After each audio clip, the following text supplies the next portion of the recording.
दर्शन शास्त्र में आप सबका स्वागत है। बहुत ही सुंदर सूत्र चल रहे हैं। अब ये आखिरी जो सूत्र हैं ये 47 से लेकर और 51 तक प्रथम पाद के ये जो 5 सूत्र हैं 47, 48, 49, 50, 51 सुंदर प्रेरणादायक सूत्र हैं। निर्विचार वैशारद्य अध्यात्म प्रसाद।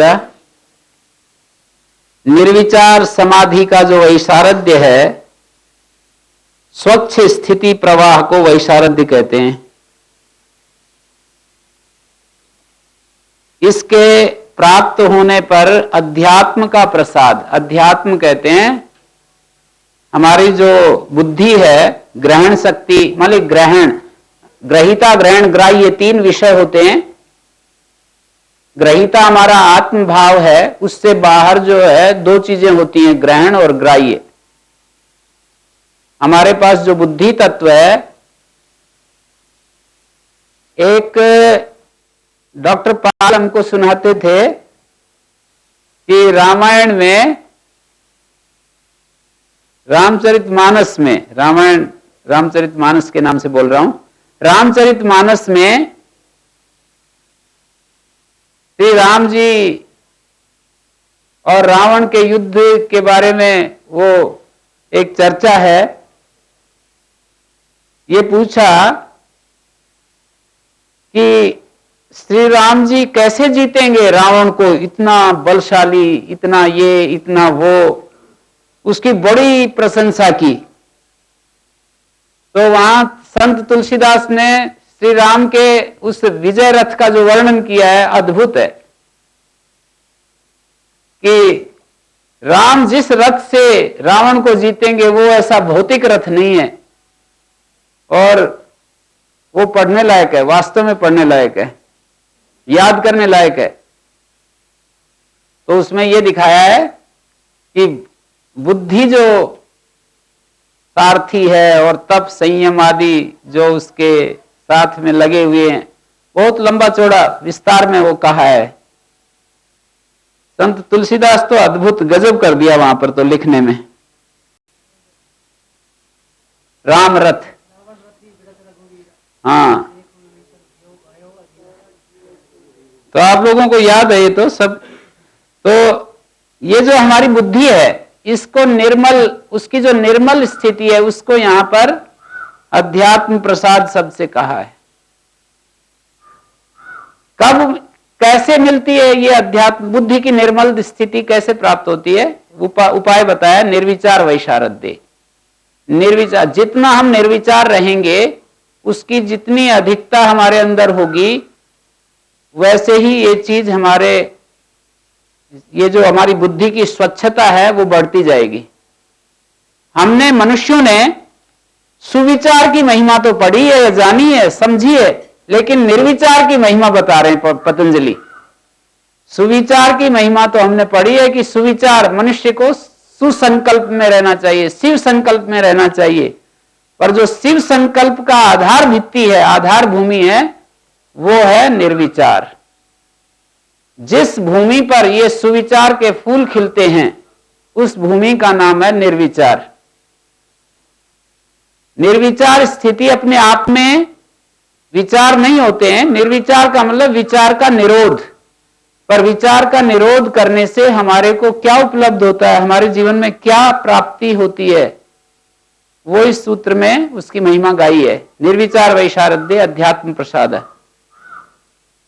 हम जितना निर्विचार रहते हैं, उतना ज्यादा हमारे अंदर बुद्धि की शुद्धि होती जाती है, ये कहना चाह रहे हैं।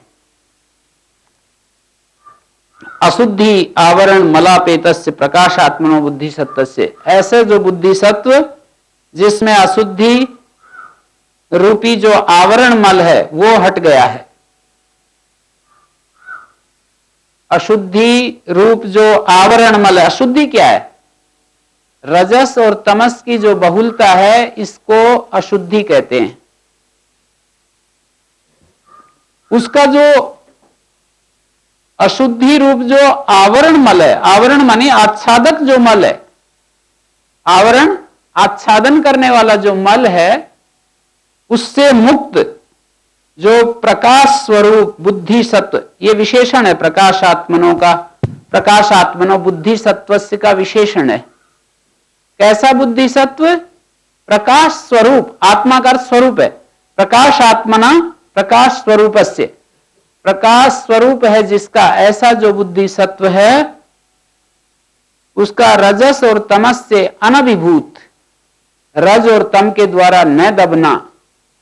अभिभूत होने का अर्थ होता है दब जाना। जैसे आकाश में सूर्य बादलों से अभिभूत हो जाए तो दिन में भी अंधेरा हो सकता है, पर ऐसी स्थिति हो कि कभी सूर्य ना दबे, जो बादल आए उसी को हटा दे, जो बादल आए उसी को हटा दे, तो उस बात को कहा जाएगा अनभिभूत। सूर्य जो है बादलों से अनभिभूत है। तो प्रकाश स्वरूप जो बुद्धि है उसका रज और तम के द्वारा अनभिभूत होना, उसका न दबना, स्वच्छ जो स्थिति प्रवाह है उसका जो निर्मल, बुद्धि का जो निर्मल स्थिति प्रवाह है, इसकी जो स्वच्छता है यही है कि बुद्धि में रजोगुण और तमोगुण का न आना ही बुद्धि की स्वच्छता है। बुद्धि में, बुद्धि की अशुद्धि क्या है? बुद्धि की अशुद्धि है कि उसके अंदर क्रिया बढ़ गई या तमस बढ़ गया है। तमस का मतलब उस प्रकाश को और क्रिया को रोकने वाली चीज बढ़ गई है। तमस बढ़ने पर क्रिया भी रुक जाती है, प्रकाश भी रुक जाता है, और क्रिया बढ़ने पर तमस तो घट गया पर प्रकाश नहीं मिलेगा। हमारी बुद्धि में जब क्रिया बढ़ जाती है तो प्रकाश नहीं। इस चीज को मैं अब व्यवहार में देख रहा हूं बड़े अच्छे से कि जब हमारी क्रिया बढ़ती है तो हमारी बुद्धि की क्या स्थिति होती है, और जब क्रिया शांत होती है तो हमारी बुद्धि की क्या स्थिति होती है। ऐसे मैं इसको व्यवहार में प्रातः काल से सायंकाल तक इसका परीक्षण कर रहा हूं, और ये तो वास्तव में बिल्कुल मुझे ऋषियों की ये जो विद्या है, ये जो खोज है उनकी कि हमारी बुद्धि में तीन चीजें हैं, प्रकाश, क्रिया और स्थिति। स्थिति मानी प्रकाश और क्रिया को रोकने वाली जो चीज है, ये तो अद्भुत खोज की है उन्होंने। और इसके अलावा एक हमारे अंदर चैतन्य है, और उस चैतन्य में परिवर्तन नहीं होता, और ये तो परिवर्तन होती रहती है। प्रकाश भी परिवर्तित होता रहता है, क्रिया भी परिवर्तित होती रहती है। इसका परिवर्तन यदि चाहते हैं तो उसके दृष्टा का साक्षी भाव यदि बना हुआ है तभी ये हो सकता है कि हम प्रकाश को सतत चाहें। तो उसका उपाय, यदि उससे उपरिष्ठ कोई शक्ति है वो यदि इसके ऊपर अपना, वहां उसकी अपनी जो लाइट है इस पर पड़ती रहे तो ये हो सकता है। माने हमारी बुद्धि में इतना प्रकाश बढ़ जाए और वो इतनी एकाग्रता बनी रहे कि वो प्रकाश जो आत्मा का जो प्रकाश है, आत्मा का प्रकाश स्व प्रकाश है, और बुद्धि का जो प्रकाश है वो बदलने वाला है। लेकिन हम अपनी एकाग्रता, अपनी स्वच्छता, अपनी निरंतर, इसी का नाम साधना है। इस साधना के द्वारा हम बुद्धि को उस स्थिति में रख पा रहे हैं कि बुद्धि की क्रिया और उसका जो तमस है, क्रिया को रोकने वाला जो गुण है वो बैलेंस्ड है, वो कभी भी प्रकाश के ऊपर हावी नहीं हो रहा है। तो ये यहां पर कहा गया, यदा निर्विचारस्य समाधिर वैशारद्यम इदम जायते। निर्विचार समाधि का जो वैशारद्य उत्पन्न होता है तो योगी को तदा योगिनो भवति अध्यात्म प्रसादा, योगी को अध्यात्म प्रसाद होता है। इसका मतलब क्या हुआ? भूतार्थ विषया, जैसी जो चीज जैसी है उसको वैसा समझ लेता है। हमारा जो बुद्धि सत्व है, हमारी जो बुद्धि है, उसको जैसी चीज है उसको वैसा देख लेती है। भूतार्थ विषया यथाभूत वस्तु विषयक। और दो शब्द तो, एक शब्द तो बहुत ही ज्यादा महत्वपूर्ण इन्होंने डाल दिया, क्रम अननुरोधी। हम जो जितना भी जानते हैं वो क्षण क्षण में एक एक क्रम से गुजरते हुए जानते हैं। जैसे मैं जानता हूं, किसी चीज को देखता हूं, तो उसमें मेरे को हमारी बुद्धि खंड खंड में देख पाती है, एक साथ संपूर्ण उसको नहीं देख सकती है। तो यहां यह शब्द डाला है क्रम अननुरोधी, माने उसमें क्रम का अनुरोध नहीं रहता है कि क्रम से वो देखती है बुद्धि चीजों को, एक सेकंड में सारा देख लेती है और ऐसे वो सेकंड सेकंड में सारा देखती रहती है। मतलब इसमें ऐसा नहीं कि एक सेकंड में देख लिया तो फिर बस छोड़ छाड़ दिया, ये पूरा सारे जीवन भर इस तरह से वो चलते हैं। और ये कोई बोरिंग चीज नहीं है, कई बार हमने चर्चा की, तभी वो कर पाते हैं। महान जो पुरुष हैं वो इस तरह से क्षण क्षण में जो सजग होकर के जो जीते हैं पूरे जीवन, पूरी जिंदगी भर, उनकी वो ऐसी स्थिति आ जाती है कि उसमें वो बोर होंगे तो फिर कैसे जिएंगे। वो तो बड़े, उसका ही नाम तो आनंद है, बोर कहां से आएगा, उसी को तो आनंद कहते हैं। आनंद में दुख कहां है, बोर तो एक दुख है। तो क्रम अननुरोधी, क्रम का उसमें कोई अनुरोध नहीं है। भूतार्थ विषय यथाभूत, जैसा है उसको वैसा देखना। और मतलब क्रमहीन माने युगपत सर्व प्रकाशक, स्फुट प्रज्ञालोका, स्पष्ट जो प्रज्ञालोक है, ऐसा उसको अध्यात्म प्रसाद प्राप्त होता है। तथा चोक्तम, जैसा कि कहा है, यहां पर एक श्लोक दिया है, प्रज्ञा प्रसादम आरुह्य असोच्या सोच तो जनान। प्रज्ञा रूपी पर्वत पर चढ़कर प्रज्ञा प्रसादम आरुह्य, प्रज्ञा के इस निर्मल जो भाव है, प्रज्ञा का जो प्रसाद है,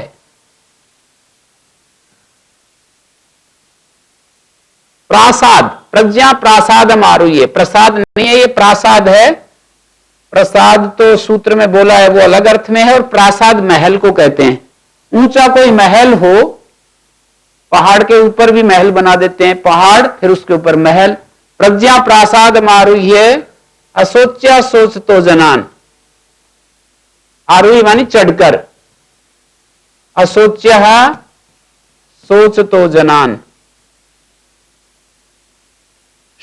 ये क्षत्रिय प्रत्यय का प्रयोग है, सोच तो जनान।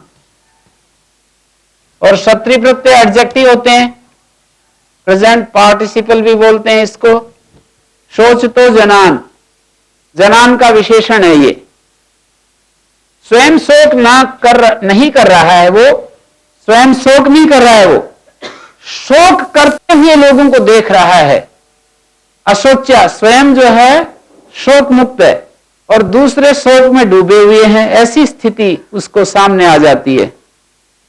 भूमिष्ठान शैलस्था, जैसे कि कोई व्यक्ति पहाड़ पर चढ़कर, धरती पर जो व्यक्ति होते हैं उनको देखता है। शैलस्थ का अर्थ है पहाड़ की चोटी के ऊपर से।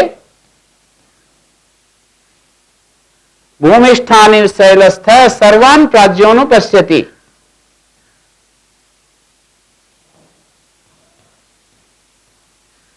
सर्वान प्राज्योनु पश्यति।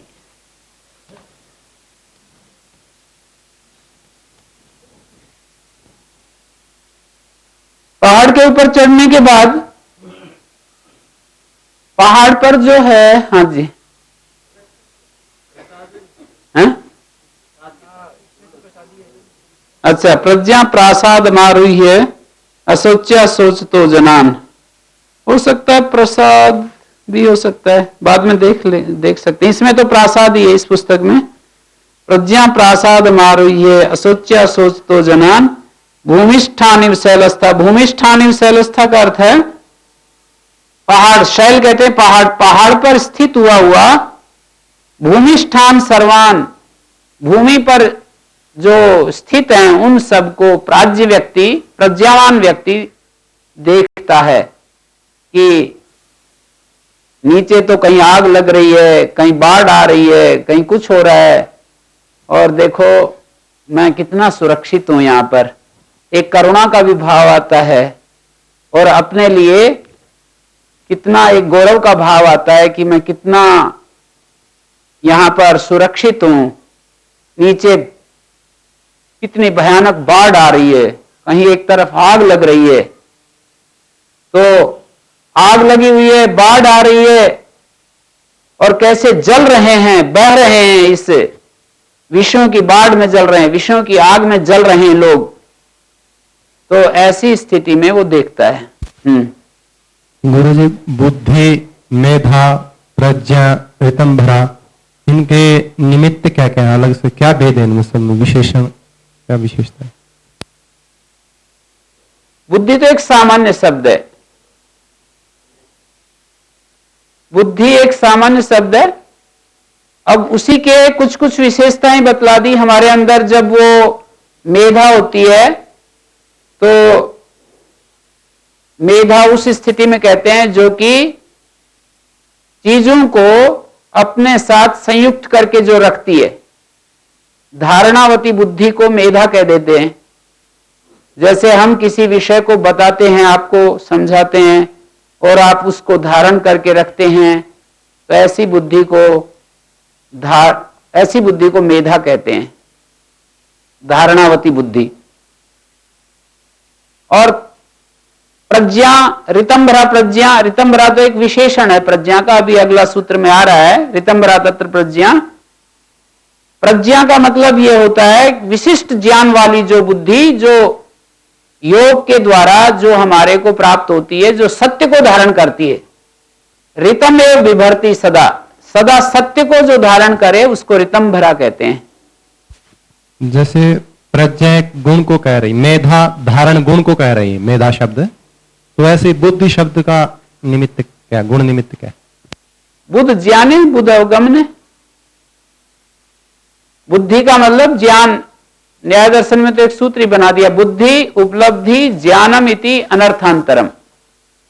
बुद्धि, उपलब्धि और ज्ञान पर्यायवाची शब्द हैं। बोधनम बुद्धि, बुद्धि उपलब्धि जो हमारी इंद्रियों के द्वारा उपलब्धि होती है उसको बुद्धि कहते हैं, उसको ज्ञान भी कहते हैं। ये अनर्थांतर है। अनर्थांतर माने पर्यायवाची, अर्थांतर अनर्थांतर दो शब्द हैं। तो मैं ये कह रहा था, अशोच्यः, किसी भी आग से या बाढ़ से सुरक्षित है वो, लेकिन दूसरे लोग शोक में डूबे रहे हैं, किधर कहीं से बाढ़ आ रही है, कहीं आग लग रही है, झुलस रहे हैं, बह रहे हैं पानी में। ऐसी स्थिति में लोगों को देख रहा है प्रज्ञा प्रासाद पर चढ़ करके। भूमिष्ठानि शैलस्था, भूमि पर स्थित लोगों को ऐसे देख रहा है जैसे कहीं पहाड़ से व्यक्ति देखता है। सर्वान प्राज्ञोन पश्यति। तो यहां पर बुद्धि के, ज्ञान शक्ति के चरम उत्कर्ष की बात कही गई। संपूर्ण जो भी ज्ञात होता है वो पूरा सत्य होता है। ऐसे पतंजलि मुनि और व्यास देव जी महाराज ने ऐसी स्थिति में हमारे सामने ये शास्त्र प्रस्तुत किया है।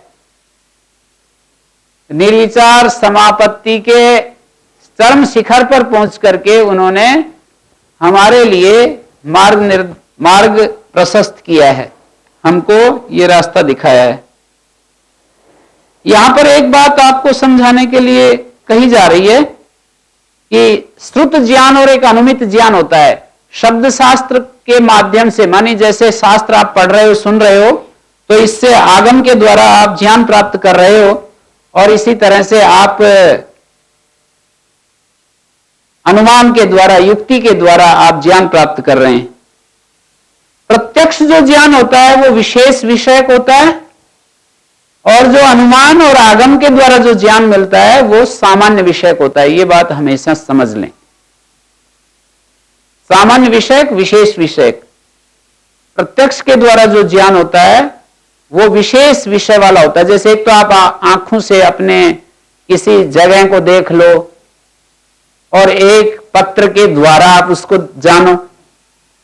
तो पत्र के द्वारा जानना तो ऐसा है जैसे कि शब्द के माध्यम से जानना। आत्मा के बारे में कितनी भी हम व्याख्या करें वो ऐसी होगी। मेरे से एक महात्मा जी ने पूछा था कि आप शास्त्र को कैसे देखते हैं, तो मैंने कहा शास्त्र को ऐसे देखता हूं जैसे महापुरुषों ने करुणावश हमारे नाम पत्र लिख दिए हैं। महापुरुषों ने हमारे नाम से पत्र लिख दिए हैं। अब उन पत्रों को हम पढ़ते हैं और उन पत्रों से लाभान्वित तो होते हैं, पर कितना भी अच्छा वर्णन करके वो सुनाएगा अपनी जगह का। कोई महापुरुष या कोई हमारा मित्र या कोई हमारा पुत्र कहीं दूसरे देश से कोई पत्र लिखे, वो कितना भी अच्छा मतलब कलाकार हो, भाषा का मर्मज्ञ हो, कितना भी अच्छा वो शब्दों में अपनी बात को कहने की क्षमता रखे, और वो हमारे नाम पत्र लिखे, तो हमें जो अनुभूति होगी वही शास्त्र पढ़ करके अनुभूति होती है इन अतीन्द्रिय विषयों में। तो आप कल्पना कर सकते हैं कि कोई व्यक्ति क्या हमें ऐसा दिखा सकता है जैसा हम जाकर के स्वयं देखते हैं और फिर हमें बोध होता है? शब्दों के माध्यम से क्या दिखा सकता है? आप कहेंगे नहीं दिखा सकता। शब्दों के माध्यम से ऐसा नहीं दिखा सकता, और अनुमान से भी ऐसा नहीं दिखाया जा सकता। जैसे हम एक तो इस सृष्टि के सत्य को अनुमान के द्वारा जानते हैं, युक्ति के द्वारा जानते हैं कि भाई ये इतना सुंदर बना है तो इसके पीछे कोई ज्ञान की शक्ति काम कर रही है, तो हमें भरोसा तो हो गया कि है, कोई ना कोई है। लेकिन उसका साक्षात जब तक हमें अपना अनुभव अंदर अनुभव नहीं है, तो ये जो अनुमान के द्वारा जो ज्ञान है वो सामान्य विषय ही होता है। तो शब्द के माध्यम से और अनुमान के माध्यम से सामान्य विषय ज्ञान होता है, प्रत्यक्ष के माध्यम से विशेष विषय। और प्रत्यक्ष भी दो भागों में विभाजित हो जाता है, एक लौकिक प्रत्यक्ष और एक योगज प्रत्यक्ष। जो लौकिक आदमी अपनी इंद्रियों से चीजों को देखते हैं, लौकिक प्रत्यक्ष मैं और 3 विभाग करके बताता हूं, लौकिक प्रत्यक्ष, वैज्ञानिक प्रत्यक्ष और यौगिक प्रत्यक्ष। सामान्य आदमी जो संसार की चीजों को देखता है, एक वैज्ञानिक, जो वैज्ञानिक जो लोग होते हैं वो चीजों को देखते हैं, और एक पूर्ण ऐसा सिद्ध, पूर्ण बड़ा वैज्ञानिक और फिर ऐसे ही कोई बड़ा सिद्ध योगी हो, उसमें भी थोड़ा अंतर है, डिफरेंस है थोड़ा।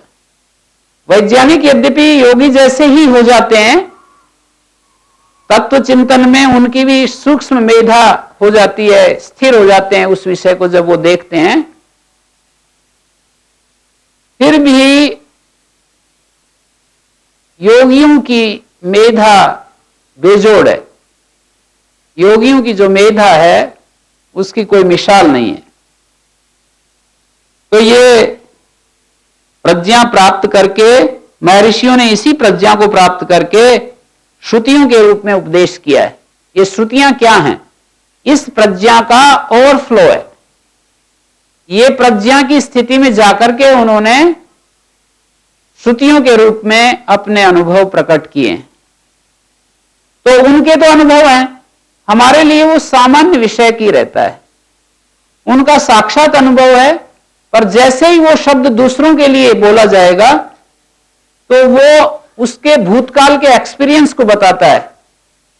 इसलिए कुछ लोग इस बात को यूं कहते हैं कि जो भी शब्दों में हम बात कहते हैं वो झूठ होती है, अति में जाकर के ऐसे बोल देते हैं। जो भी शब्दों में बात कहते हैं उन्होंने झूठ और सच की एक विशेष परिभाषा की है। ऐसा जो कहने वाले लोग हैं कि जो भी हम शब्दों में बात कहते हैं अतीन्द्रिय तत्व के बारे में, वो झूठ होती है, ऐसा कह देते हैं। कृष्णमूर्ति ऐसा ही बोलता रहता है कि जो भी हम कुछ बात कहते हैं सत्य के बारे में वो झूठ होती है। तो उसका भाव यह है, उसने अपनी एक परिभाषा बनाई सत्य और झूठ की, कि ठीक वर्तमान क्षण में जिसको हम अनुभव कर रहे हैं वो तो सत्य है। सत्य को हम, सत्य का संबंध है नाव से, काल से सत्य का संबंध नहीं। उन्होंने अपनी एक कल्पना की है कि सत्य क्या है, झूठ क्या है। एक तो काल होता है, एक शाश्वत होता है, दो चीजें होती हैं, अटर्नल और एक टाइम, ये दो चीजें होती हैं। तो सत्य को हम, सत्य तो शाश्वत है और शाश्वत का अनुभव काल में नहीं हो सकता, शाश्वत का अनुभव जो है वर्तमान क्षण में हो सकता है। उसको वर्तमान शब्द नहीं बोलते, उसको नाउ शब्द से बोलते हैं, NOW, कि यदि सत्य का अनुभव होगा तो ठीक नाउ, इस क्षण होगा। और हम उसको यदि दूसरों को बताते हैं तो हम जिस समय बता रहे हैं उसको, वो अपने भूतकाल के अनुभव को बता रहे हैं, अर्थात वो कालगत हो गया, माने इस समय जिसको हम कह रहे हैं वो नहीं है, वो अपने भूतकाल के हम अपने अनुभव को बता रहे हैं। तो सत्य को बताया नहीं जा सकता वाणी से। कई जगह हमारे उपनिषद और गीता आदि शास्त्रों में भी ऐसी बात आती है कि सत्य कभी भी वाणी के द्वारा यतो वाचो निवर्तन्ते अप्राप्य मनसा सह, वाणियां वापिस लौट जाती हैं उसका वर्णन करने से। तो वर्तमान क्षण में जो हम अनुभव करते हैं, जब हम अनुभव करते हैं तो अनुभव करने वाला गुम हो जाता है, अनुभव करने वाला गायब हो जाता है, अनुभव करने वाला जिसका अनुभव कर रहा है उससे तद्रूप हो जाता है, वही हो जाता है, उसके तदाकार हो जाता है।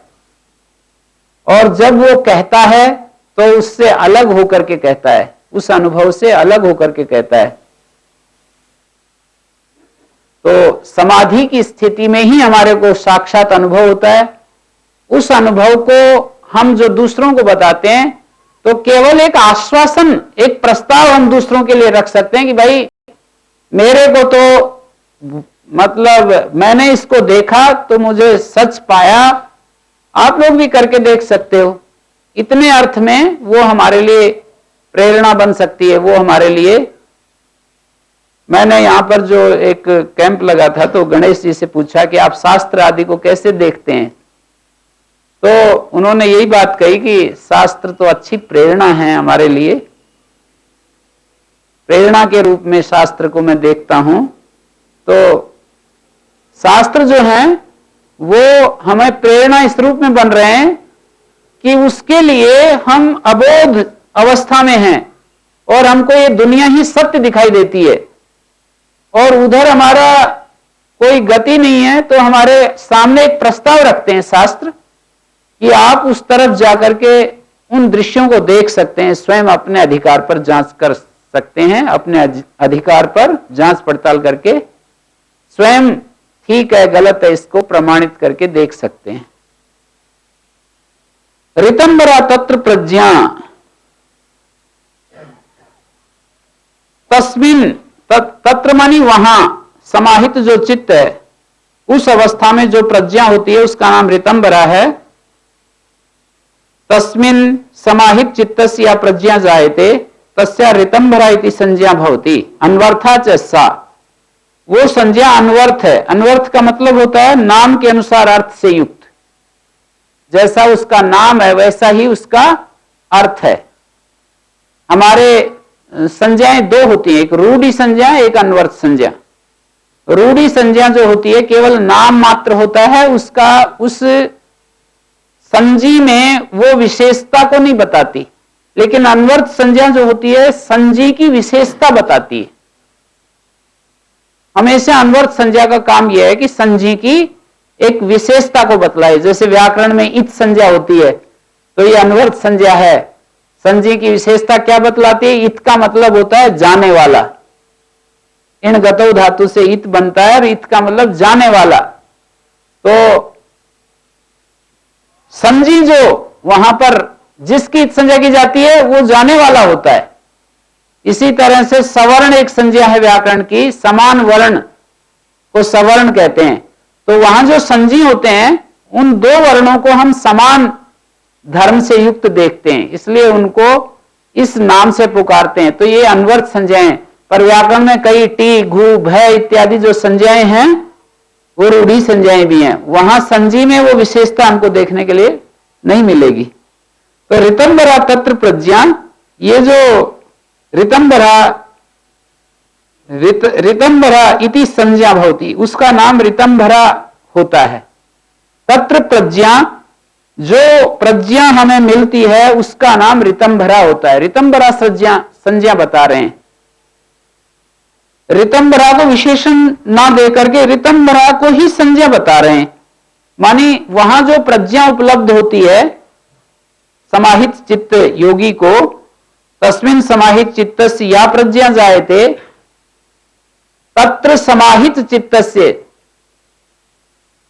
या प्रज्ञा अध्यात्म प्रसाद होने से, पिछले वाले सूत्र में अध्यात्म प्रसादा की बात आई, निर्विचार वैशारद्य अध्यात्म प्रसादा, और जो तत्र शब्द तत्शब्द है वो सन्निहित पूर्ववर्ती का संकेत करता है, निकटवर्ती पूर्ववर्ती का, निकट में जो पूर्ववर्ती है उसको बताता है।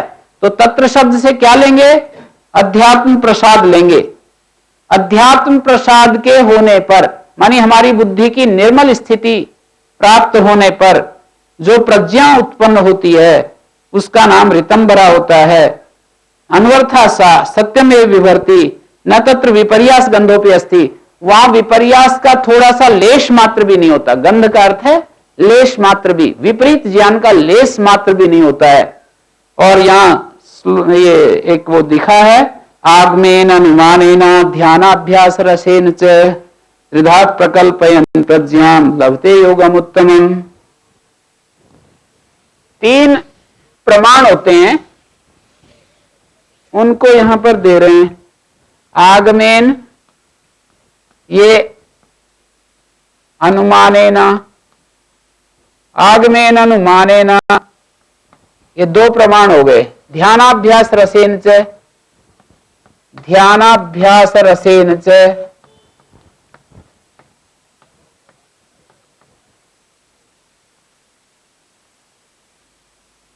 त्रिधा प्रकल्पयन् प्रज्ञां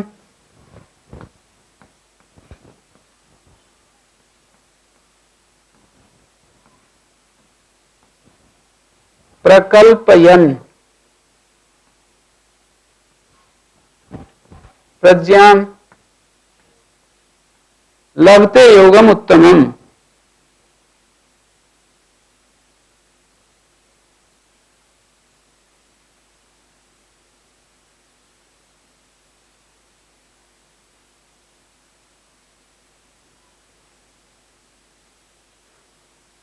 एक आगम प्रमाण होता है, एक अनुमान प्रमाण होता है, एक ध्यानाभ्यास रसे योगज प्रत्यक्ष बताया है।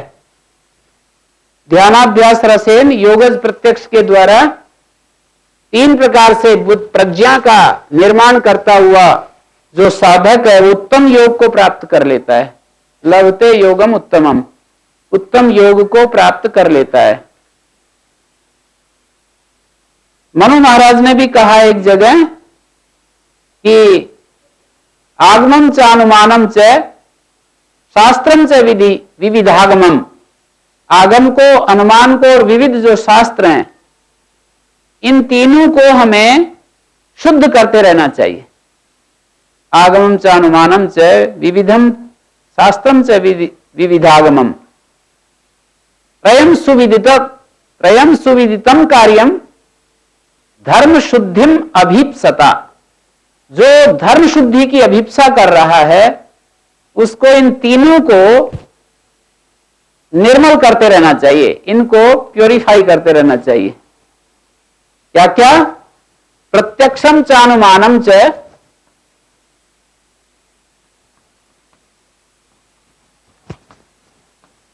शास्त्रम च विविधागमम, शास्त्र जो है विविध आगमम, विविध आगम रूप जो शास्त्र है, त्रयम सुविदितम कार्यम धर्म शुद्धिम अभीप्सता।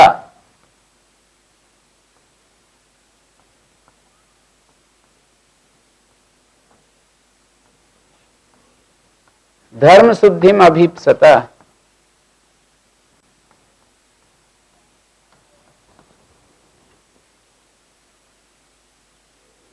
प्रत्यक्ष अनुमान शास्त्र विविध आगमम शास्त्रम, ये सो श्लोक ऊपर लिखा है, नीचे मैंने ये लिखा है, बिल्कुल बात एक ही है। 3 प्रकार से हम अपनी प्रज्ञा को निर्मित करते हुए त्रिधा प्रकल्पयन प्रज्ञान, प्रज्ञा का प्रकल्पन, प्रज्ञा को उत्पन्न करते हुए जो योगी है ध्यानाभ्यास रस, ध्यान का जो अभ्यास रस है, इसके द्वारा भी हमारे अंदर प्रज्ञा की उत्पत्ति होती है। लभते योगम उत्तमम, योगी जो है उत्तम योग को प्राप्त करता है। कौन सा उत्तम योग? निर्बीज समाधि।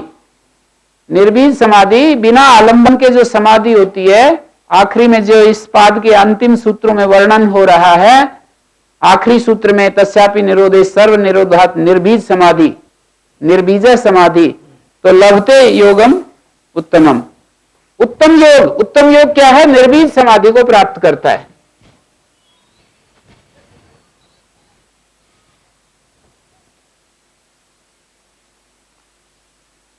तो श्रवण मनन निधिध्यासन या ध्यान के द्वारा साक्षात्कार करना चाहिए। बृहदारण्यक उपनिषद में आत्मा वारे द्रष्टव्या, श्रोतव्या, मंतव्या, निधिध्यासितव्या, आत्मा का दर्शन करना चाहिए, आत्मा वारे द्रष्टव्या, फिर कहा श्रोतव्या, सुनना चाहिए, मनन करना चाहिए और उसका ध्यान करना चाहिए।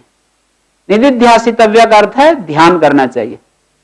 और भी कहा श्रोतव्या श्रुति वाक्येभ्य मंतव्यश्चोपपत्ति भी, श्रुति वाक्यों से हमें पहले सुनना, मंतव्यश्चोपपत्ति भी, और उपपत्ति माने कारण सहित उसको मनन करना, मंतव्यश्चोपपत्ति भी, मत्वा च सततम ध्येया एते दर्शन हेतवा, और मनन करके हमको सतत ध्यान करना, उसका निरंतर एकाग्रता पूर्वक उस पर अपनी जो चित्त की, बुद्धि की जो शक्ति है उसके ऊपर केंद्रित करना। जिस तत्व को हमने मनन किया और सत्य पाया बुद्धि के द्वारा, तर्क युक्ति के द्वारा, उसको निरंतर फिर ध्यान का विषय बनाएं। तो इन तीनों से हमारे को उत्तम प्रज्ञा की प्राप्त होती है।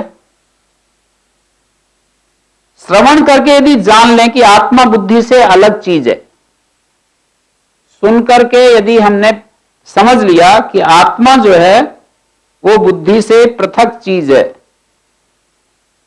समूचे तत्व जो हैं, बुद्धि तत्व, अहंकार तत्व, मनस तत्व, इंद्रिय तत्व, ये तत्व हैं, और शब्द स्पर्श रूप रस गंध तत्व ये ऐसे ही हैं। हमने इसको जान लिया। इस प्रकार की अवस्था जो है वो मोक्ष है या दुख निवृत्ति है। ये श्रवण के द्वारा हमने इसको जान लिया कि ऐसी अवस्था को मोक्ष कहते हैं, दुख निवृत्ति। मोक्ष का मतलब दुख निवृत्ति। श्रवण करके यदि हमने जान भी लिया तो विशेष लाभ नहीं होता, ये कहना चाह रहे हैं ये शास्त्रकार। श्रवण से ये तीन बातें मैंने बोली। श्रवण से ये जान लिया कि आत्मा शरीर से पृथक तत्व है,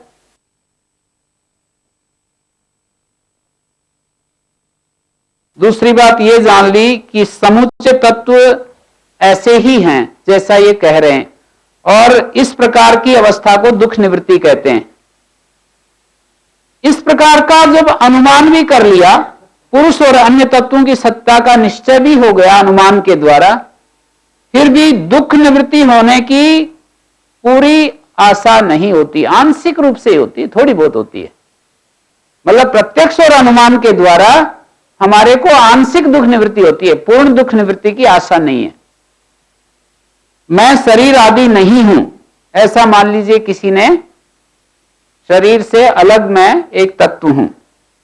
बाह्य विषय दुखमय है और त्याज्य है। जितने भी बाह्य विषय हैं मैंने उसको देख लिया, परिवर्तनशील हैं, अनित्य हैं और त्याज्य हैं। शब्द स्पर्श रूप रस गंध, पांच ही तो विषय हैं। और हम पावर प्राप्त करते हैं, वो भी बाह्य विषय है। मन की एक अवस्था होती है कि मैं जिधर अपनी बात बोलूं वो पूरी हो जानी चाहिए। मैं कुछ बोलता हूं और वो पूरी होती चली जाए, तो ये एक हमारे मन की एक मांग होती है। ये सारे जितने भी विषय हैं दुखमय है, त्याज्य हैं।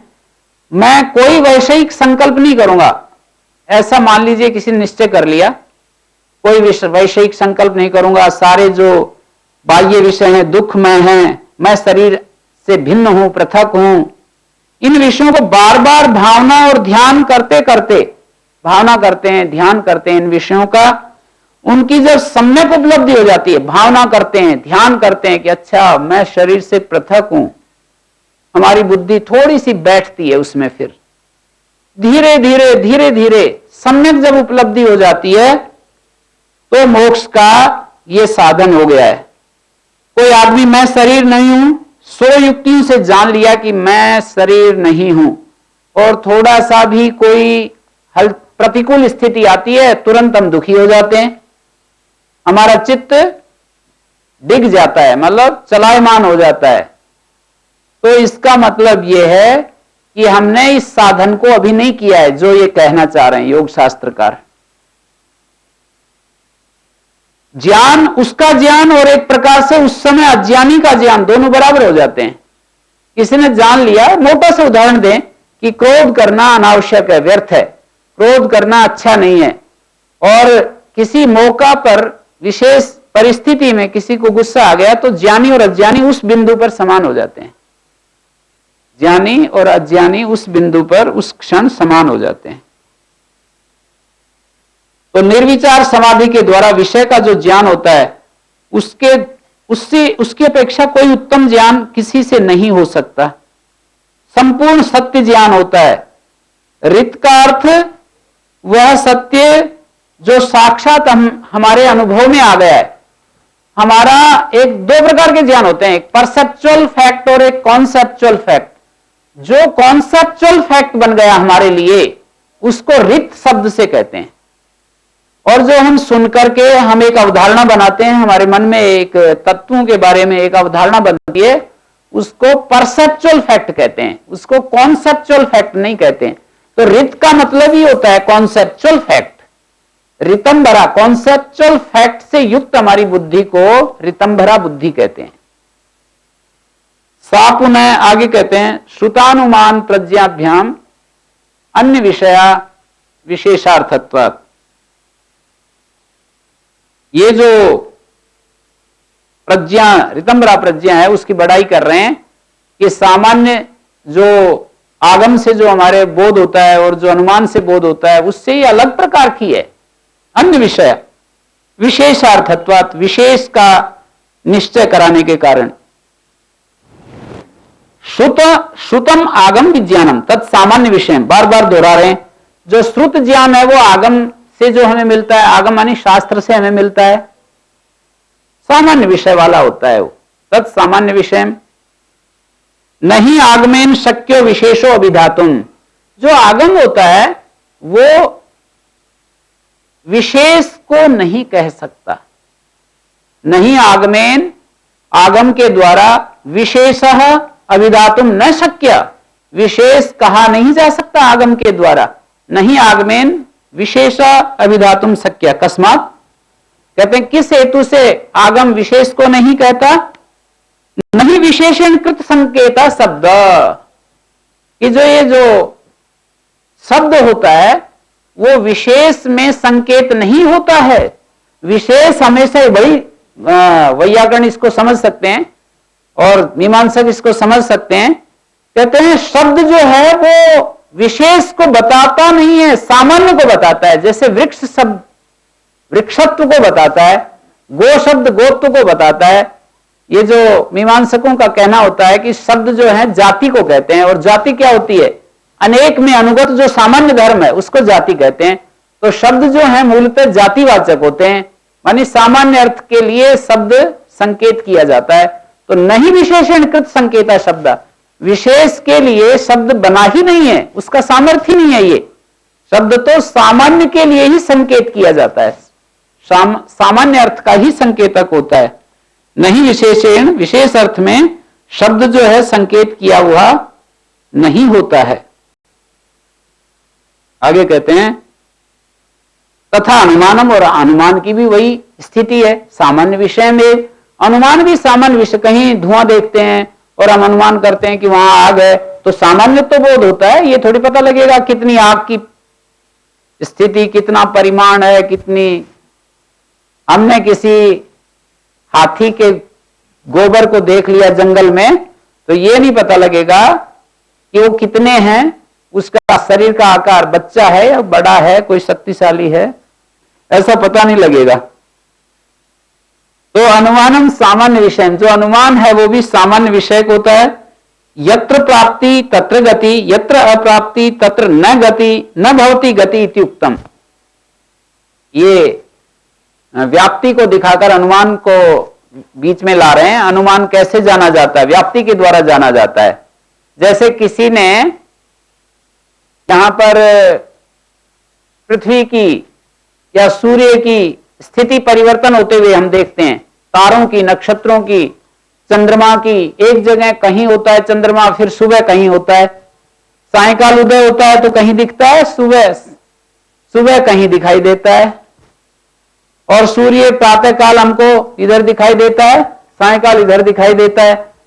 तो क्या ये जो परिवर्तन दिखाई दे रहा है, स्थिति अलग अलग जगह दिखाई दे रहा है, तो हमारी आंखें भ्रमित हो रही हैं या वो कुछ ना कुछ बदल रहा है? हम परिवर्तित हो रहे हैं या तो वो परिवर्तित हो रहा है, जो चीज है वो परिवर्तित हो रही है, या हम परिवर्तित हो रहे हैं। कोई ना कोई गति जरूर हो रही है। बिना गति के हम स्थानांतर प्राप्ति नहीं हो सकती है। बिना गति के, जैसे मैं यहां से यहां भी आता हूं तो गति चाहिए। आप आचार्य कुलम से यहां आते हैं तो आप गति के माध्यम से आप यहां आते हैं। तो ये लिखा है यत्र प्राप्ति तत्र गति। जहां कोई दूसरी चीज, दूसरी जगह की हम प्राप्ति देखते हैं तो वहां गति होती है। यत्र अप्राप्ति, और जहां प्राप्ति नहीं है वहां गति भी नहीं है। तो इस अनुमान से हम सामान्य बोध प्राप्त करेंगे। ये नहीं पता चलेगा कि उसकी गति कितनी है, कितनी तेजी से घूम रहा है, ये तो फिर उसको फिर अलग से प्रत्यक्ष करना पड़ेगा। तो इन्होंने सामान्य को भी, अनुमान को भी सामान्य उसमें बता दिया, और शब्द जो आगम है उसको भी सामान्य विषय में बता दिया। शब्द जो होता है वो गुणवाची होता है, जाति को कहता है, सामान्य को कहता है। ये एक मीमांसा का एक सिद्धांत इन्होंने प्रस्तुत कर दिया है कि शब्द जाति अर्थ को कहने के लिए बोला जाता है। हमने कोई भी शब्द बोला तो उसके सामान्य अर्थ को बताने के लिए शब्द संकेतित होता है। अनुमानेन च सामान्योपसंहारे संहारा तस्मात् श्रुतानुमान विषय न विशेषा कश्चिद अस्ति। अनुमान के द्वारा सामान्य मात्र का उपसंहार होता है। अनुमान के द्वारा सामान्य मात्र का उपसंहार होता है, इसलिए श्रुतानुमान का कोई भी विषय, श्रुतानुमान विषय न विशेषा कश्चिद अस्ति। श्रुत और अनुमान का विषय कोई भी विशेष नहीं है। हाँ जी। शब्द से सामान्य का ही बोध होता है, तो उस विशेषता का बोध किससे करेंगे? विशेषता के बोध के लिए ही तो ये कह रहे हैं कि हमें तत्व साक्षात्कार, समाधि, और या तो स्थूल रूप से अपनी आंखों से जाकर के देखते हैं तो लौकिक प्रत्यक्ष है, और तत्व के विषय में तो फिर लौकिक प्रत्यक्ष काम नहीं आता है, वहां तो समाधि प्रत्यक्ष किया जाता है। समाधि माने मन की एकाग्रता, निरंतर तत्व की अवधारणा करनी पड़ती है, एक एक अपने भावना करनी पड़ती है। जैसे मैं अपनी आत्मा का साक्षात्कार करना चाहता हूं तो आत्मा से तो सामान्य अर्थ का ही बोध होगा, लेकिन आत्मा का विशेष अनुभव करने के लिए मुझे ध्यान की प्रक्रिया से गुजरना पड़ेगा, ऐसा बताना चाह रहे हैं। तो न श्रुतानुमान विषय न विशेषा कश्चिद अस्ति। बार बार दोहरा रहे हैं इस बात को कि ये जो विशेष नाम की चीज है, श्रुत और अनुमान के श्रेणी में आती नहीं। श्रुत और अनुमान विषय बनता ही, श्रुत और अनुमान का विषय विशेष बनता ही नहीं है कभी भी। यानी ये समझा अपने विशेष का प्रेषण हम कर ही नहीं सकते, दूसरे को बता ही नहीं सकते विशेष को। फिर हाँ, वो इसीलिए तो कह रहे हैं कि हमें अपना आप ही करना पड़ता है उसका। तो ना ही दूसरे से जान सकते हैं, दूसरे से विशेष नहीं जान सकते, दूसरे को जता भी नहीं सकते विशेष, सामान्य ही जताते हैं। अतीन्द्रिय पदार्थों के बारे में ये सारी बात हो रही है। हाँ जी।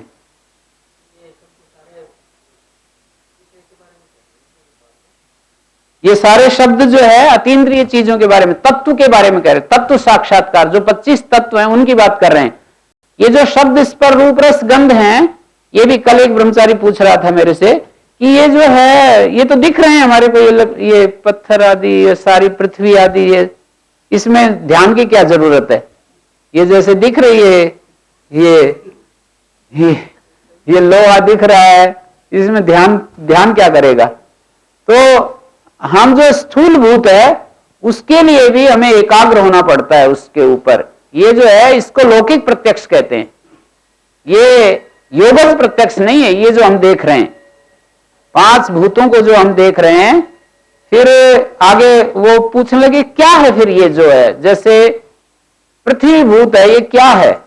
मैंने कहा कि हम अपनी नासिका के द्वारा पृथ्वी भूत को जानते हैं, यही पृथ्वी भूत है। जैसे कि ये रात की रानी, इसकी गंध उड़ती हुई हमारी नासिका के पास आती है, अभी कोई गंध आ रही थी जैसे, तो वो जो अणु है, पार्थिव अणु, वो हमारी नासिका के पास आया है। इसको बोलते हैं स्थूल भूत। हमारी नासिका के पास पार्थिव अणु उड़ता हुआ आया और हमारे को उसकी एक विशेष गंध प्रतीत होती है। रात की रानी की गंध, जहां भी हम जाएंगे रात को बड़ी महकती है, तो हमें पता चल जाता है कि ये रात की रानी है। और चंपा, चमेली और ऐसे बेला, उसकी गंध एक अलग प्रकार की होती है, तो हमें पता चल जाता है। तो हमारी ये भी एक केवल लौकिक प्रत्यक्ष है, जो नासिका से हम उसको पहचान कर रहे हैं, ये भी लौकिक प्रत्यक्ष है, ये योगज प्रत्यक्ष नहीं। योगज प्रत्यक्ष के लिए हमारे को फिर ध्यान की जरूरत पड़ती है, एकाग्रता की आवश्यकता पड़ती है, चित्त को एकाग्र करने की आवश्यकता पड़ती है। और सूक्ष्म भूत के लिए तो बहुत ही, जितना सूक्ष्मता में जाते हैं उतना ही वो कठिन होता जाता है, एकाग्रता और ज्यादा अपेक्षित होती जाती है। तो तत्व साक्षात्कार की बात चल रही है, ये जो भी कुछ ये कह रहे हैं ये तत्व साक्षात्कार की बात कह रहे हैं।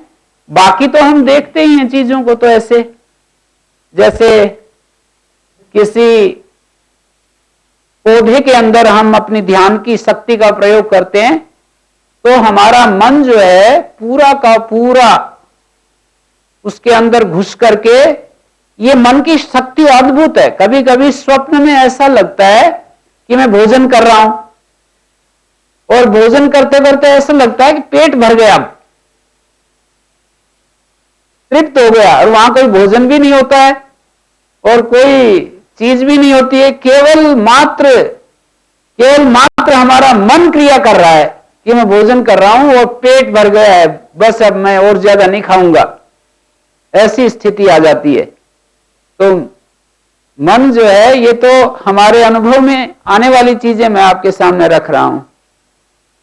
तो जिन विषयों का ग्रहण इंद्रियों से होता है, उन विषयों को हम इंद्रियों से ग्रहण किए बिना भी केवल मन से उसको जान सकते हैं पूरा। मन के द्वारा जानने के लिए ही कह रहे हैं। ये तो इंद्रियों के द्वारा जो ग्रहण कर रहे हैं वो स्थूल भूत के रूप में उसको लौकिक प्रत्यक्ष कर रहे हैं। इंद्रियों के द्वारा जो हम प्रत्यक्ष करते हैं उसको लौकिक प्रत्यक्ष कर रहे हैं हम। मन की एकाग्रता के द्वारा उसको अभी नहीं जान रहे हैं। तो अनुमानेन सामान्यन उपसंहारा तस्मात् श्रुतानुमान विषय न विशेषा कश्चिद अस्ति। श्रुत और मन, अनुमान का विषय कोई विशेष कुछ भी नहीं है। श्रुत और अनुमान हमेशा सामान्य का ही कोई ही विषय बनाते हैं। लिखा है ना, अनुमानेन से सामान्यन उपसंहारा। अनुमान जो है सामान्य में ही उपसंहृत होता है। तस्मात् अनुमान विषय श्रुतानुमान विषय, श्रुत और अनुमान का जो विषय है न विशेषा कश्चिद अस्ति, कोई भी विशेष नहीं होता है। न चास्य सूक्ष्म व्यवहित विप्रकृष्ट वस्तुनो लोक प्रत्यक्षेण ग्रहणम। वो आ गया ना, लोक प्रत्यक्ष को अलग करके दिखा रहे हैं कि ये जो सूक्ष्म विषय है और जो व्यवहित विषय है और विप्रकृष्ट विषय है, तीन शब्द बोले।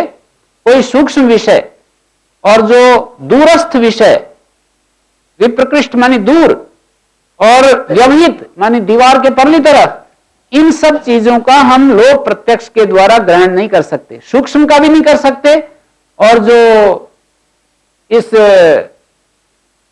इस समय वहां पर इस दीवार के पीछे क्या हो रहा है उसका हम प्रत्यक्ष नहीं कर सकते, और विप्रकृष्ट बहुत दूर अमेरिका में क्या हो रहा है या चांद में क्या हो रहा है उसका हम प्रत्यक्ष नहीं कर सकते हैं। उसके लिए चित्त की एकाग्र शक्ति की जरूरत है, ऐसा बल दे रहे हैं। न चास्य विशेषस्य अप्रामाणिकस्य अभाव अस्ति।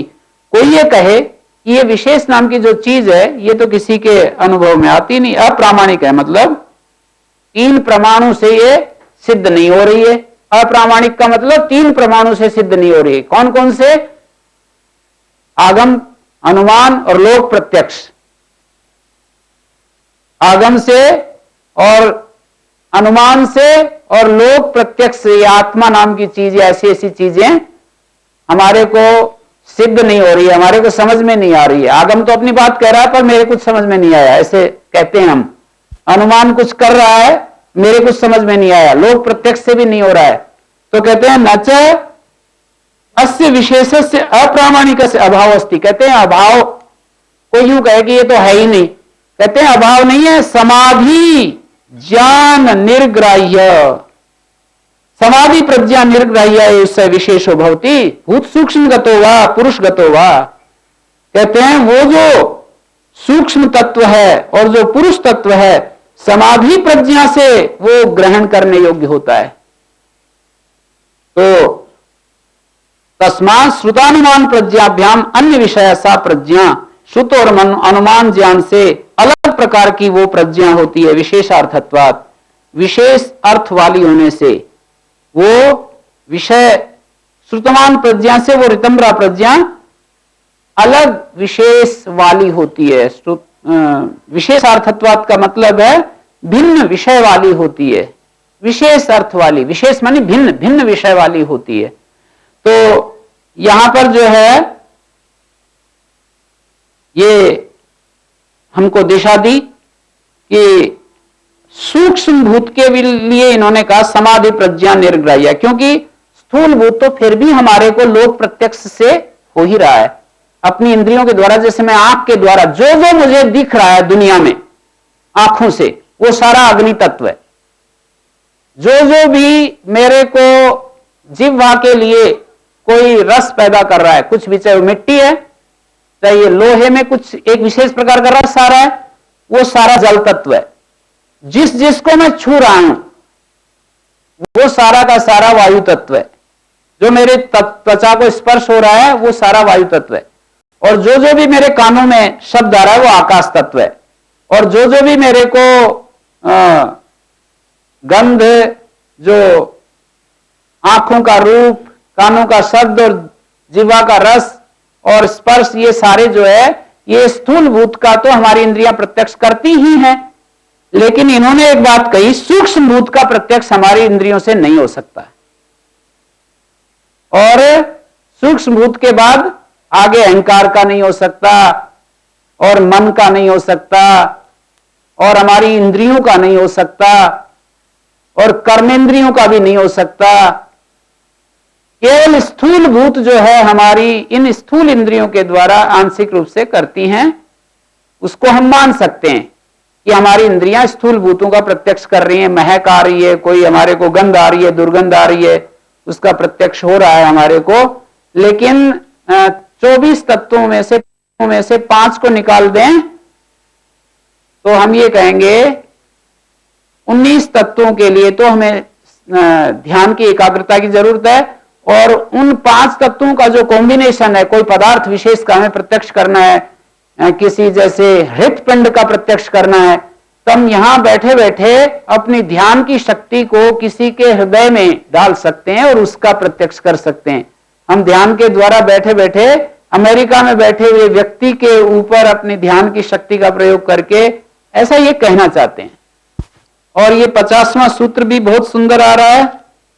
समाधि प्रज्ञा प्रतिलंबे योगिना प्रज्ञाकृतः संस्कारो नवो नवो जायते।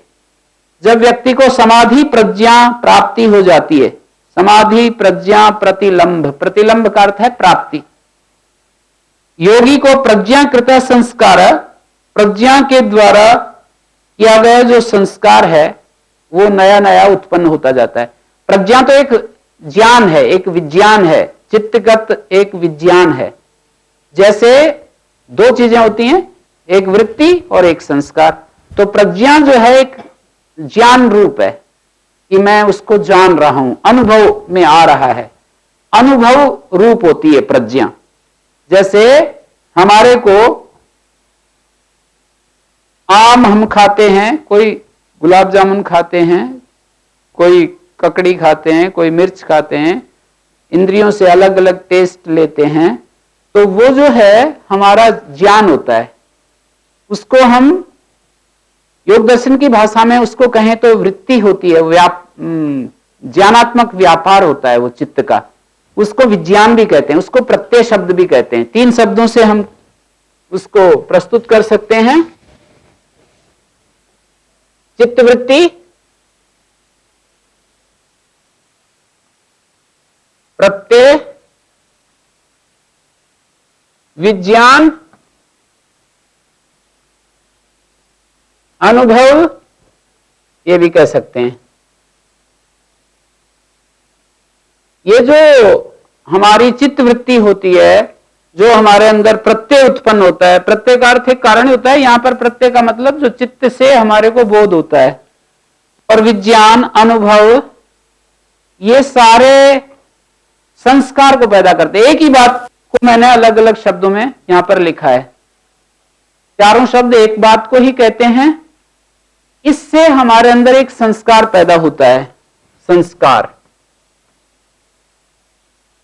इसका नाम है प्रज्ञाकृत संस्कार। जैसे लौकिक हम आंखों से जैसे हमने देखा किसी को, उसका एक संस्कार हमारे अंदर, कोई सुख लिया उसका एक संस्कार, कोई एक दुख लिया उसका एक संस्कार। तो सारे ये संस्कार के रूप में जितने भी अनुभव हैं हमारे, वो संस्कार में बदल जाते हैं। यथा अनुभवा तथा संस्कारा, यथा संस्कारा तथा वृत्तया। जैसे हमारे अनुभव होते हैं वैसे संस्कार बन जाते हैं, जैसे संस्कार होते हैं वैसी वृत्तियां होती हैं, फिर जैसी वृत्तियां होती हैं फिर वैसे अनुभव होते हैं, वैसे ही फिर संस्कार होते हैं। गुरुजी, ये ब्रह्मांडाधिपति ने जो कुछ भी बनाया इस ब्रह्मांड में जी, उसके पीछे केवल संकल्प मात्र है उसका। जी, संकल्प मात्र से भिन्न भिन्न परिस्थितियों में भिन्न भिन्न पदार्थों का निर्माण हुआ।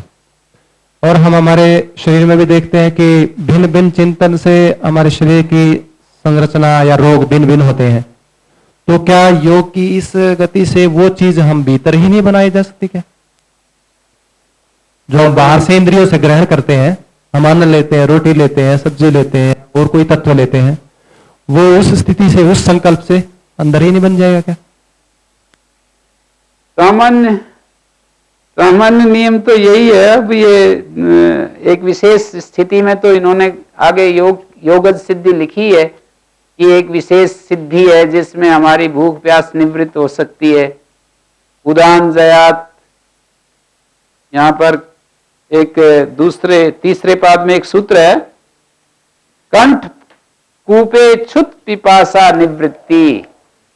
कंठकूप में संयम करने से हमारे को भूख और प्यास की निवृत्ति हो जाती है। तो सामान्य नियम से तो ये नहीं कोई व्यक्ति कर पाएगा, ये कुदरत की कोई एक व्यवस्था है, हो भी सकता है। जैसे तो वो गुजरात में भी बता रहे हैं कि एक ऐसे व्यक्ति हैं जो इस तरह से वो रहते हैं। तज्जा संस्कारों अन्य संस्कार प्रतिबंधी, इस सूत्र को देखिए। तज्जा मानी उससे पैदा हुआ, ये तत् और जय, उससे पैदा हुआ। तय को जय हो रहा है, पहले तय को दय हो जाता है, दय को जय, तज्जय, उससे पैदा हुआ। किससे पैदा हुआ? जो प्रज्ञा की बात आई ऊपर, समाधि जो रितंबरा तत्र प्रज्ञा, प्रज्ञा से पैदा हुआ जो संस्कार, तत्शब्द यहां पर प्रज्ञा का संकेतक है। संस्कार तो हर चीज से पैदा हो रहा है, जैसे आप देख रहे हो संस्कार बन गए बस। ये वाली समाधि जो है बता रहे हैं ना, ये समाधि जो है, ये समाधि अभी सालंबन समाधि की चर्चा चल रहे हैं। समाधि दो प्रकार की, एक संप्रज्ञात एक असंप्रज्ञात। ये जो समाधि चल रही है ये सबीज समाधि का वर्णन चल रहा है। सबीज समाधि, सबीज समाधि की चर्चा चल रही है अभी। सबीज समाधि क्या होती है? दो प्रकार की समाधि है, सबीज निर्बीज। सबीज माने बीज कहते हैं आलंबन, बहिर्वस्तु बीज, बाह्य वस्तु। ग्रहण और ग्राह्य को आलंबन बना करके जो समाधि करते हैं, ग्रहीता, ग्रहण और ग्राह्य, इन तीनों को आलंबन बना करके जो समाधि करते हैं, वितर्क, विचार, आनंद, अस्मिता, रूपानुगमात, संप्रज्ञाता। संप्रज्ञात समाधि के चार रूप 17 नंबर सूत्र में दर्शाए। पीछे समापत्तियों की चर्चा की, सवितर्क, निर्वितर्क, सविचार, निर्विचार, सूक्ष्म विषयत्वम च अलिंग पर्यवसानम, परमाणु परम महत्वांतोश्य वशीकारा। जो सूक्ष्म से सूक्ष्म विषय में और स्थूल भूतों में भी हम अपने चित्त को एकाग्र कर सकते हैं।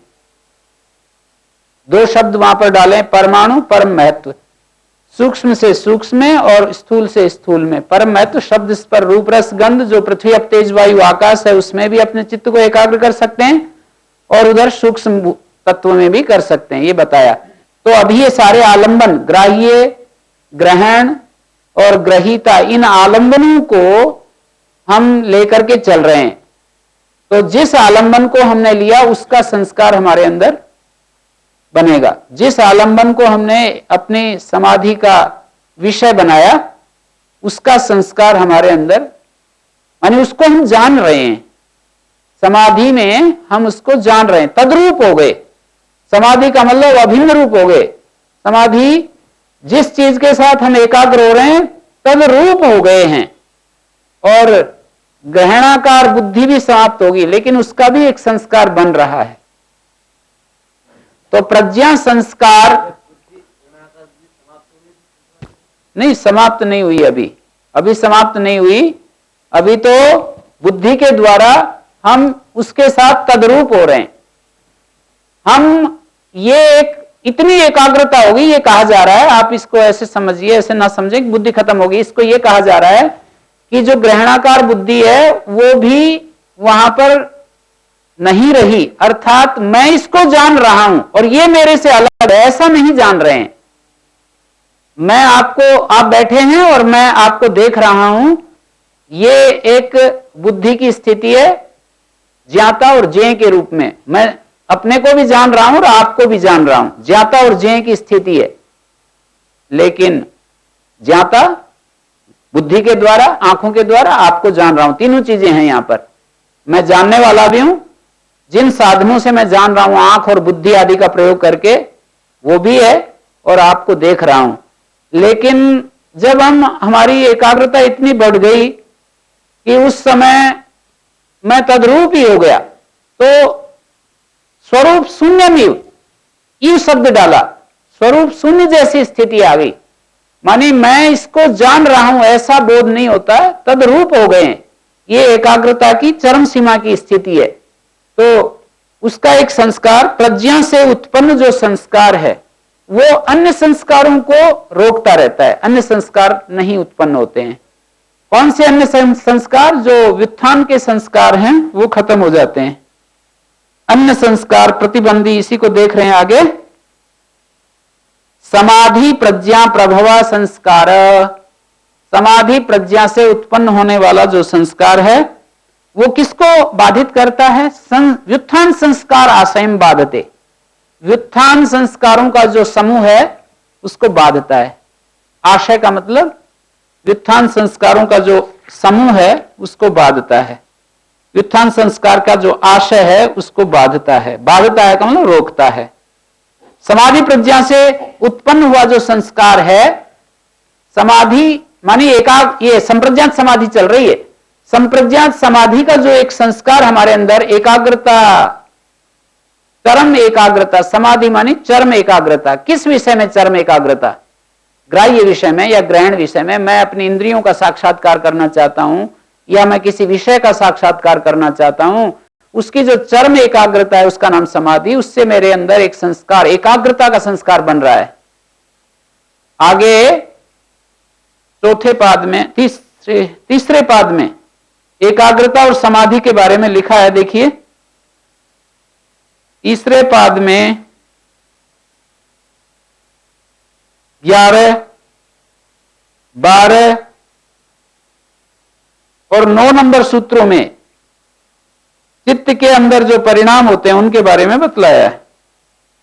अभी निरोध परिणाम के बारे में चर्चा नहीं करेंगे। 9 नंबर सूत्र में निरोध परिणाम की बात आ रही है। समाधि परिणाम और एकाग्रता परिणाम 11 और 12 नंबर सूत्र में कहा। समाधि परिणाम क्या है?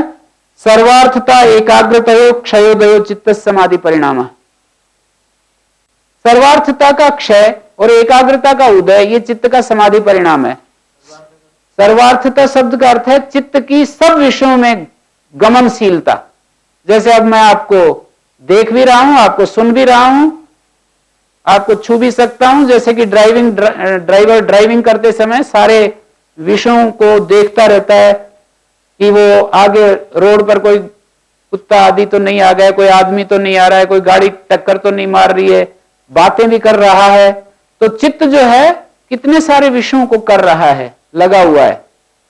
सुन भी रहे होते हैं, बात भी कर रहे होते हैं, कभी कभी कोई खाने के लिए चीज दे देते, खाते भी हैं, और ये सब चल रहे हैं। ड्राइविंग भी कर रहे हैं, वहां पर कभी ब्रेक लगाना होता है, ब्रेक भी लगाते हैं, और कभी स्पीड बढ़ाने, गियर चेंज करना, सारा जो है वो चलता रहता है।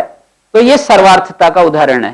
सारे विषयों में मैं आपको देख भी रहा हूं, कोई आवाज आ रही है, मेरे सामने कोई लाइट जल रही है, उधर से कुछ आवाज आ रही है, उनको भी मैं देख रहा हूं, ब्रह्मचारी बात कर रहे हैं उधर, तो ये सारा जो है मैं देख रहा हूं।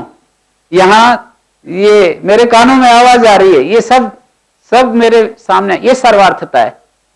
सर्वार्थता और एकाग्रता, इन एकाग्रता का मतलब ये सारे विषय छूट करके एक विषय पर केंद्रित हो गए। सर्वार्थता का अपोजिट एकाग्रता है, एकाग्रता का अपोजिट सर्वार्थता है। सर्वार्थता तो सामान्य अभ्यास की जरूरत नहीं है, सर्वार्थता तो ये है ही, एकाग्रता के लिए अभ्यास की जरूरत होती है। सर्वार्थता चित्त की सब विषयों की ग्रहणशीलता, सारे विषयों को चित्त सामान्य रूप से ग्रहण कर रहा है। एकाग्रता का मतलब सारे विषयों से हटकर किसी एक विषय पर आ गया। तो सर्वार्थता और एकाग्रता के क्षय और उदय, इसको समाधि परिणाम कहते हैं। सर्वार्थता का तो क्षय हो जाए और एकाग्रता का उदय हो जाए, इसका नाम समाधि परिणाम है। हमारे चित्त की ऐसी स्थिति आ जाए कि सारे विषयों में जो गतिशीलता है वो बंद हो जाए और केवल मात्र एक विषय में ही चित्त ठहर जाए, इसको समाधि परिणाम कहते हैं। और एकाग्रता क्या है?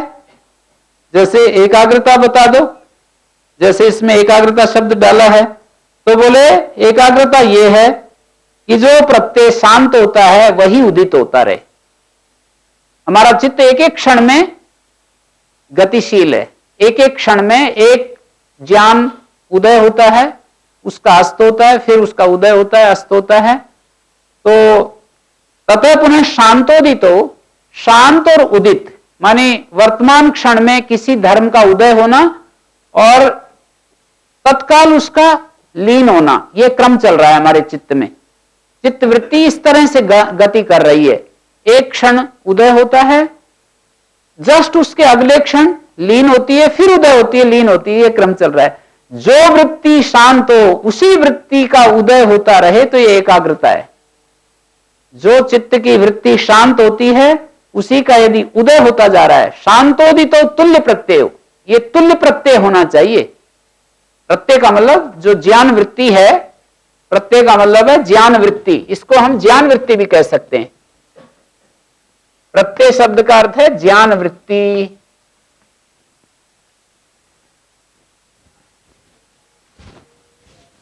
ज्ञान वृत्ति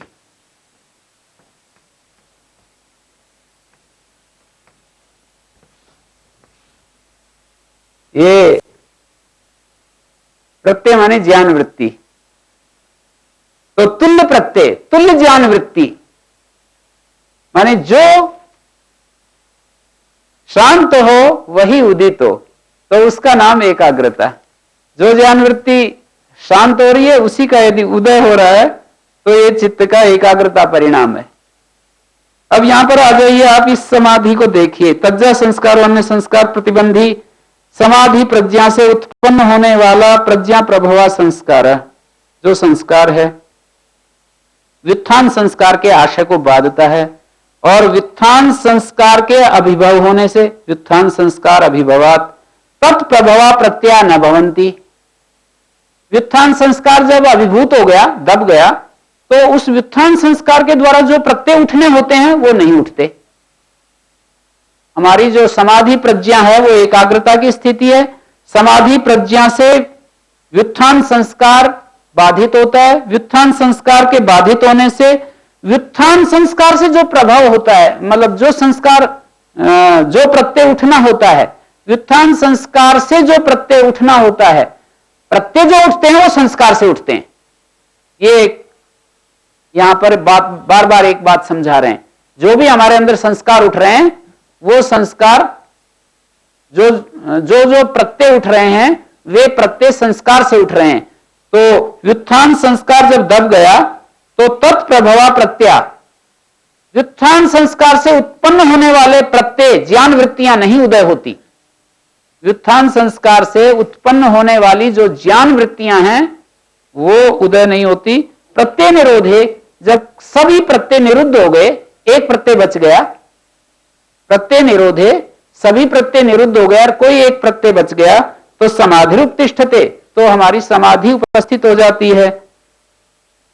ततः, और उसके बाद समाधि प्रज्ञा, उसके बाद समाधि प्रज्ञा होती है। समाधि उपतिष्ठते, समाधि से समाधि प्रज्ञा। समाधि प्रज्ञा में हमारे को एक विशेष प्रकार का जो ज्ञान होता है, प्रत्यक्ष, योगज प्रत्यक्ष, वो होता है। इसको समाधि प्रज्ञा कह रहे हैं। प्रज्ञा से ततः प्रज्ञाकृता संस्कारा, और उस प्रज्ञा से फिर प्रज्ञाकृत संस्कार हो रहे हैं। इति नवो नवो संस्कार आशयो जायते, नया नया संस्कार का आशय पैदा होता जाता है। ततः प्रज्ञा ततः संस्कारा, प्रज्ञा और प्रज्ञा के माध्यम से संस्कार, ये क्रम आगे चल पड़ता है। तो कहते हैं कि ये तो बहुत संस्कारों का ढेर हो जाएगा हमारे अंदर, और संस्कार कैसे पीछा छूटेगा। कथम असो संस्कार अतिशय, संस्कारों का ये जो अतिशय है, साधिका चित्तम साधिकारम कथन न करिष्यति, चित्त को फिर वो इस संसार में क्यों नहीं लाता है, क्यों नहीं लाएगा, फिर जन्म लेना पड़ेगा। संस्कार से तो जन्म होता है। कथन असो संस्कार अतिशय, ये संस्कारों का जो अतिशय रूप है, ढेर सारा रूप है, ये चित्त को साधिकार क्यों नहीं करेगा। साधिकार का मतलब भोगयुक्त क्यों नहीं करेगा, संसार में हमें जन्म क्यों नहीं दिलाएगा। संस्कार से तो जन्म होगा, संस्कार से वृत्ति होती है, वृत्ति से फिर जन्म होता है, क्यों नहीं होगा। तो उत्तर देते हैं, न ते प्रज्ञाकृता संस्कारा क्लेश क्षय हेतुत्वात् चित्तम अधिकार विशिष्टम कुर्वन्ति। वे प्रज्ञा से उत्पन्न जो संस्कार हैं, ज्ञान से उत्पन्न जो संस्कार हैं, वो क्लेश को क्षीण करते रहते हैं। क्लेश क्षय हेतुत्वात्, क्लेशों को माने अविद्या अस्मिता राग द्वेष अभिनिवेश, जो पंच क्लेश हैं, उनको क्षय करते रहते हैं। जिसमें समाधि कर रहे हैं तत्व, हमने इतनी देर में यही तो बतलाया कि हम सूक्ष्म भूत में अपने समाधि कर रहे हैं, या अहंकार में, या इंद्रियों में, या मन में, या अस्मिता में, या बुद्धि में, वितर्क विचार आनंद अस्मिता रूपानुगमात संप्रज्ञात। हम किसी स्थूल विषय में अपने मन को एकाग्र कर रहे हैं, या हम सूक्ष्म विषय में कर रहे हैं, अस्मिता में कर रहे हैं, अपने मन में, इंद्रियों में एकाग्रता कर रहे हैं, अपने मन को हम जानना चाहते हैं, अस्मिता को जानना चाहते हैं, अपने महत भाव को, जो हमारा अस्मि भाव है, अस्मि, उसको हम एकाग्र होकर के देखना चाह रहे हैं। जिस विषय में हम एकाग्रता कर रहे हैं उसको बता रहे हैं। सूक्ष्म भूतों में भी कर सकते हैं, माने शब्द तन्मात्र में, या स्पर्श तन्मात्र में, रूप तन्मात्र में, इन पांचों में से किसी तन्मात्र में कर सकते हैं। और हम किसी इंद्रिय में कर सकते हैं, जैसे कि आंख इंद्रिय में, या नासिका इंद्रिय में, या हमारा कर्ण इंद्रिय में। एक बार सारी इंद्रियों का नहीं, मतलब किसी एक इंद्रिय में कर सकते हैं। एक बार में एक इंद्रिय में हम मन में कर सकते हैं, ज्ञानेंद्रियों में कर सकते हैं, किसी कर्मेंद्रिय में एकाग्र कर सकते हैं। ऐसा कहना चाह रहे हैं। जब किसी इंद्रिय में करेंगे तो इंद्रिय शक्ति भी बढ़ेगी क्या? नहीं, बढ़ने की बात नहीं है ना, हम ये करना चाह रहे हैं, उसका प्रत्यक्ष करना चाह रहे हैं। हम केवल उसको अपने ध्यान के द्वारा चित्त में, ये तो समापत्ति के वाले 41 नंबर सूत्र में ये बताया, अभिजातस्य मणे क्षीण वृत्तेर अभिजातस्य मणे, सारी वृत्तियां चित्त की बंद हो गई, एक वृत्ति शेष रह गई। क्षीण वृत्तेर अभिजातस्य मणे ग्रहित्री ग्रहण ग्राह्येषु तत्तदंजनता समापत्ति। तो ग्रहिता, ग्रहण या ग्राह्य जो 23 तत्व हैं, 23 तत्व हैं, ग्रहिता, ग्रहण और ग्राह्य, इन 23 तत्वों में जहां भी हम अपने, ये जो शुद्ध दृष्टा है वो आलंबन का विषय नहीं होता है, चित्त के आलंबन का विषय नहीं होता है शुद्ध दृष्टा। तो वहां तो फिर ये निर्बीज समाधि हो जाती है, असंप्रज्ञात समाधि हो जाती है। ये जो चल रहा है, जो चर्चा चल रही है, ये 23 में से कहीं एक अपने मन को एकाग्र करना चाहते हैं और एक बार में एक का प्रत्यक्ष करने के लिए उपक्रम किया जाता है। मतलब 23 तत्व हैं, जो जिसको अव्यक्त कहते हैं, तो अव्यक्त में भी समाहित होने के लिए कोई अवकाश नहीं है। अव्यक्त में तो बस इतना ही हो सकता है कि अपने मन, बुद्धि, अहंकार, इन सब को हम वो कर दें, अव्यक्त में पहुंचा दें, बस इतना ही हम व्यक्त में पहुंच सकते हैं। वहां पर केवल इतना ही होगा कि हम इतने अपने आप को भूल गए हैं कि मन, बुद्धि और अस्मिता जो अंतःकरण है वो अव्यक्त में पहुंच गया। हम जब प्रत्यक्ष करने की बात कर रहे हैं तो ये 23 विषय होते हैं, ग्रहिता, ग्रहण, ग्राह्य, या तो ग्रहिता, या तो ग्रहण, या तो ग्राह्य। ग्रहिता, ग्रहण, ये 23 तत्वों की बात कह रहा है। तो ग्रहिता, ग्रहण, ग्राह्य में तत्स्थ चित्त हमारा उसमें स्थित होकर तदाकार हो जाता है, तदंजनता समापत्ति, उसका नाम समापत्ति है। उसको बतलाया शब्द अर्थ ज्ञान पूर्वक होता है, देश काल निमित्त के साथ होता है, या देश काल निमित्त से रहित होता है, या वो शब्द अर्थ ज्ञान से अतिरिक्त स्थिति में होता है। ये सब हम पीछे अध्ययन करके आए हैं। हम चक्षु इंद्रिय पर अपना अभ्यास करें तो उसमें अंदर जाकर के क्या एक एक उस पर कार्य करते हुए दोष को दूर नहीं कर सकते उससे, चक्षु इंद्रिय? नहीं, यहां तो दोष की बात नहीं चल रही है। मन की एकाग्रता से दोष तो अपने आप ही दूर होते हैं। मन जब हमारा एकाग्र होता है कहीं भी और उसके तत्व का प्रत्यक्ष करना चाह रहे हैं हम, ये जो एक एक हमारे जो 23 तत्व हैं, इनको एक एक को प्रत्यक्ष करना चाह रहे हैं हम, और उस एक एक प्रत्यक्ष के माध्यम से हम उस सब की अनित्यता को जानते हैं और उस सब का सुख दुख मोहात्मक स्वरूप जानते हैं कि ये सभी जो है परिवर्तनशील है और सभी जो है प्रकाश, क्रिया और स्थिति स्वरूप वाली है। तत्वों को साक्षात करने के लिए हम उसको केवल इतना ही जानते हैं कि सारा प्रकाश, क्रिया और स्थिति स्वभाव वाला है, त्रिगुणात्मक है। त्रिगुणात्मक रूप को समाधि के द्वारा उसको जानना चाहते हैं, और उससे फिर हम हमारे अंदर फिर आगे जो बढ़ने की बात है वो तो यहां बताई जा रही है कि तस्यापि नहीं तज्जा संस्कारों अन्य संस्कार प्रतिबंधी। उस समाधि से जो संस्कार पैदा होता है वो अन्य व्युत्थान के संस्कारों को रोकता है।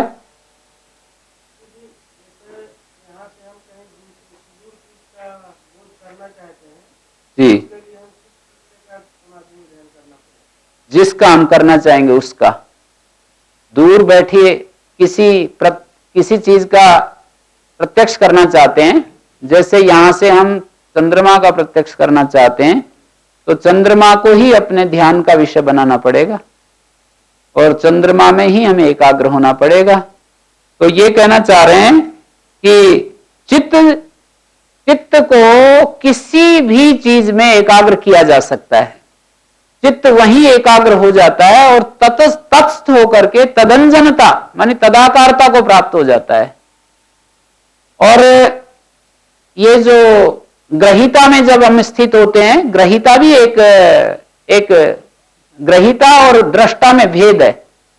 ग्रहिता दृष्टा शुद्ध चेतन तत्व है और ग्रहिता का मतलब ये होता है कि हमारी जो बुद्धि है चेतन तत्व, उस बुद्धि के साथ युक्त हुआ अस्मि भाव के रूप में जो हम अपने को देखते हैं, अस्मि। तो ये ग्रहिता, तो ग्रहीता ध्यान के विषयों का वह ज्योतिषमति, पीछे एक सूत्र आया, तम अणुमात्रम आत्मानम अनुविद्य, उस अणुमात्र आत्मा का अनुवेदन करके संप्रजानाति, ऐसे वहां पर बताया। तो व्युत्थान संस्कार अभिभव होने से तत्प्रभवा प्रत्यय न भवंती, व्युत्थान संस्कार से उत्पन्न होने वाले जो प्रत्यय हैं, व्युत्थान संस्कार अभिभूत हो गया तो उससे जो प्रत्यय उत्पन्न होते हैं वो नहीं होते। प्रत्यय के निरोध होने पर समाधि उपस्थित हो जाती है, और समाधि से समाधि प्रज्ञा, ततः समाधि प्रज्ञा, उससे समाधि प्रज्ञा, समाधि प्रज्ञा से समाधि प्रज्ञाकृत संस्कार, नया नया संस्कार आशय होता है।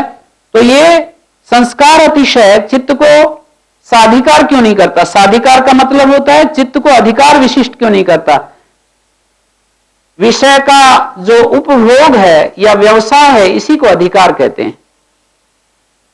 चित्त जो है संस्कार की सहायता से विषयाभिमुख होता है। हमारा जो चित्त है वो संस्कार की सहायता से विषयाभिमुख होता है।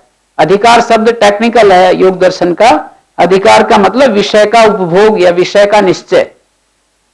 अधिकार का अर्थ होता है विषय का निश्चय। तो चित्त संस्कार की सहायता से विषय अभिमुख होता है।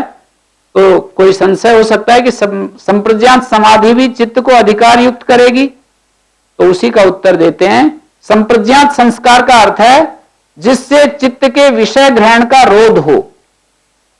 संप्रज्ञात संस्कार का अर्थ है कि जिससे विषय ग्रहण का निरोध हो। भोग का मतलब विषय ग्रहण को हम अभिमुख होकर के उसको प्राप्त करना चाहते हैं। भोग का अर्थ होता है विषय को प्राप्त करना, विषय को ग्रहण करना।